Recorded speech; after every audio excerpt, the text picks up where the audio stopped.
Hello, my name is Stephen Waters. Welcome to my first ever film review series. Today we will be reviewing one of my favorite all-time greatest, one of my all-time favorite horror movies ever. Ladies and gentlemen, we will be reviewing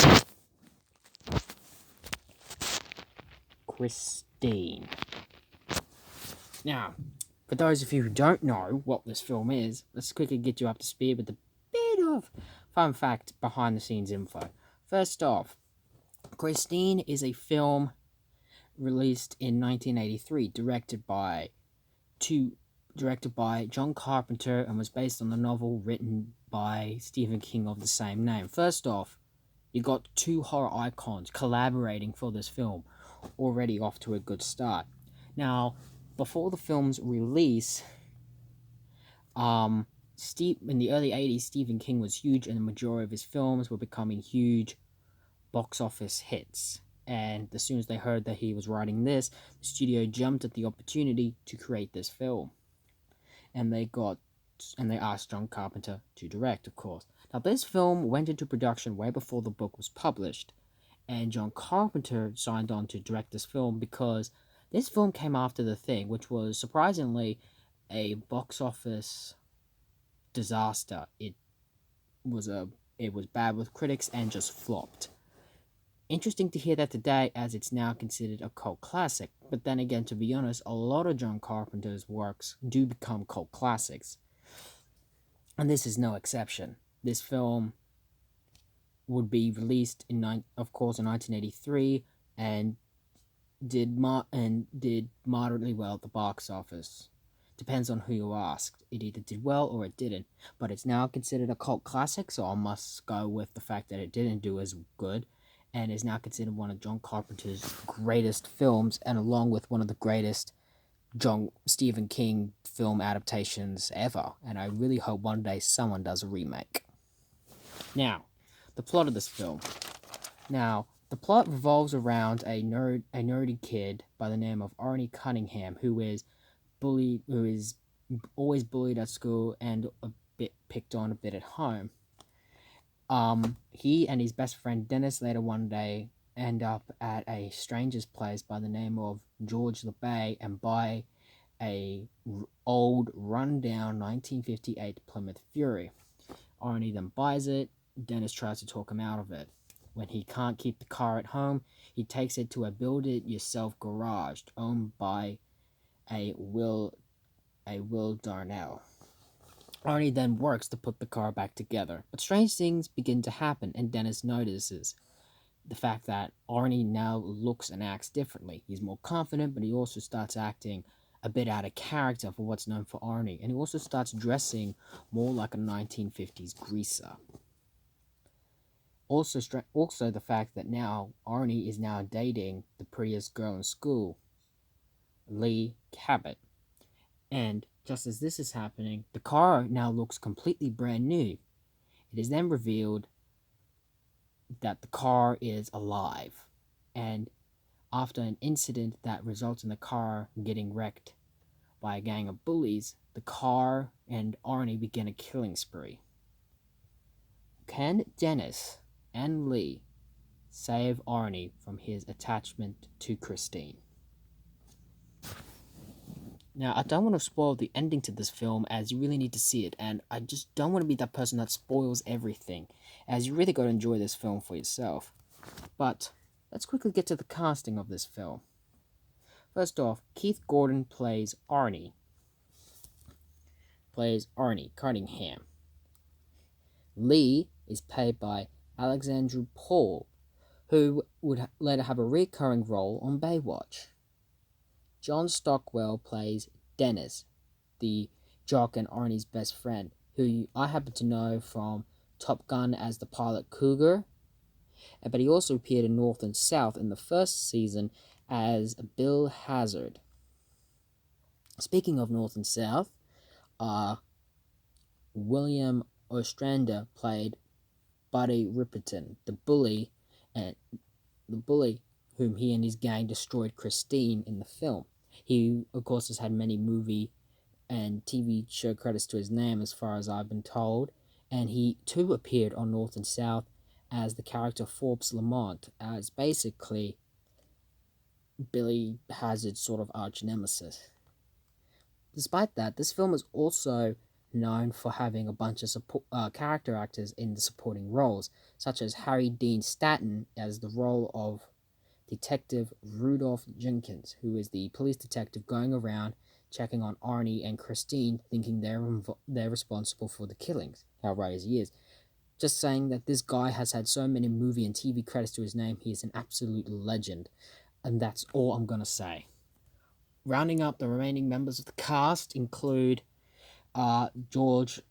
include the character George LeBay, played by Robert Blossom. Interesting fact, this character was a combination of George LeBay and his brother in the book. In fact, what he's wearing is actually what his brother wore in the book. But we'll get more to the book version compared to the movie version later in the review. And then, of course, we have Will Darnell, played by Robert Prosky. I think that's his name. Just to say the fact that this guy really steals the show in most of the scenes and is perhaps one of the funnier characters in the film. But let's all agree, the biggest star to this film is undoubtedly Christine herself, the 58 Plymouth Fury. She both looks sophisticated, stylish, and let's not forget, scary in her own way. Now, what are some of the greatest moments of this film? Well, some of the greatest moments of this film really comes with the music. The fact that the music really fits the scenes, like when Christine would play a 50s rock and roll music or music relevant to the 50s and 60s, really just fit the style of the movie. In fact, for most of Stephen King's movies, the scores and the music just fits his films well. The killings are also pretty great too. Now, they're not as gory or bloody as you would expect from John Carpenter films, and Stephen King also as well. Like you see, like all these like death, more gory. Here, it's more tamed and it really fits the film well. In fact, it's what you would expect a car to do, like how it can kill, but also be creative, and how violent it goes for the kill is actually far the better execution. Archie's character development really sells the film for me, as he evolves from the nerd to the jerk. In fact, the main characters aren't exactly what you would expect, such as Dennis. Though he's a jerk, he plays football, he's actually a relatively good guy. He's a guy everyone wants to be around, and he's sort of like Arnie's best friend, like brother relationship. And that's probably one of my favorite moments of the film, the relationship between the two. And Lee is also an interesting character as well. She's a pretty girl, yes, but she's also academic.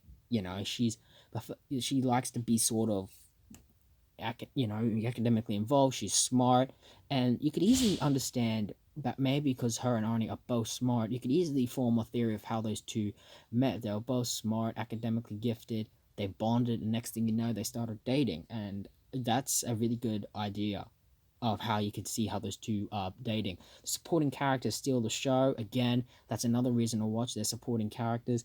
And also the pacing, it doesn't drag. It's nice and slow. And there's also a bit of mystery, such as how the car is alive. Even though we're shown the car was always bad, the question is, how did it become like this?